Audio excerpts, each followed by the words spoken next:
let's talk about job interviews. The secret to acing one isn't about memorizing answers. Nope.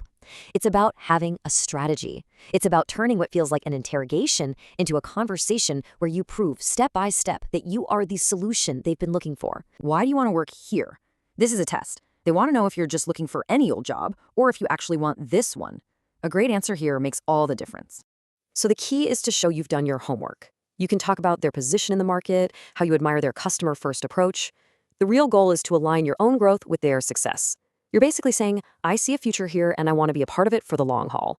Which brings us to our next section, and this is where we level up. It's all about proving your skills with stories. See, anyone can say they're a great problem solver, but can you prove it? So when you hear those magic words, tell me about a time, that is your cue. The interviewer is asking for evidence. They want a story, and they want it to have a clear beginning, middle, and end. And the best way to structure this is using the STAR method. You set up the situation, you explain the task you were facing, you detail the action you took, and then you deliver the result. It's a simple framework, but it is unbelievably effective for just about any behavioral question they can throw at you. And here's the kicker. You always end your story on a win-win. You frame the result as a great outcome for the company, of course, but also as a win for you, because you learned something new. It shows you're all about mutual success. All right, let's talk about the questions that make most people sweat. The ones about your weaknesses, about dealing with conflict. But here's the thing. These are actually opportunities to turn a potential negative into a huge positive. Everyone dreads this question, right? But it's not a trap. They're not looking for perfection. What they are looking for is self-awareness and a real commitment to getting better. So forget the cliches like, I'm a perfectionist. That's a total cop-out. The smart move is to pick a genuine but manageable weakness. Maybe you find it hard to say no sometimes. Explain the impact, but, and this is the crucial part, show them exactly what you're doing to work on it. That shows real character.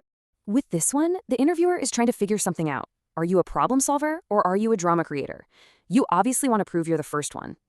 And this 4-step plan, it's absolute gold. You act fast, you look at your own actions first, that's huge. You talk to the person privately and keep it positive, and then you work on a solution together.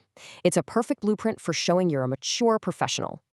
Okay, let's move into the end game. This is your final pitch. It's where you pull everything together and handle the practical stuff, like salary, with total confidence. Now, don't be bashful when you hear this. This is a direct invitation to close the deal. And you can deliver a powerful, confident answer that leaves no doubt in their mind. Look at how every single one of these points is focused on a benefit for them. You're not just a fast learner. You're a fast learner who will reduce pressure on management.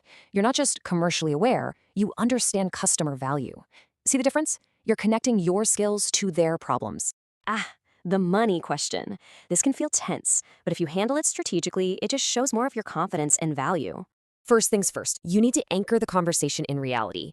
You do your homework, and you state the industry average range for the role. Right away, this shows you're prepared, you're reasonable, and you're a professional. Now, here's the genius move. You pick a specific number in that range, but then you flip the script. You say it's your responsibility to prove to them that you're worth every penny of it. This shifts the whole conversation from negotiation to performance. It's incredibly confident. And finally, please remember this. The interview is not over when they ask, so do you have any questions for us? This is your last chance to really shine. Asking questions like these is an absolute game changer. A future-focused question shows you're thinking long-term. A performance-based one shows you want to succeed where others might have failed. And a role-specific one shows you're ready to hit the ground running. You're not a candidate anymore. You're a partner.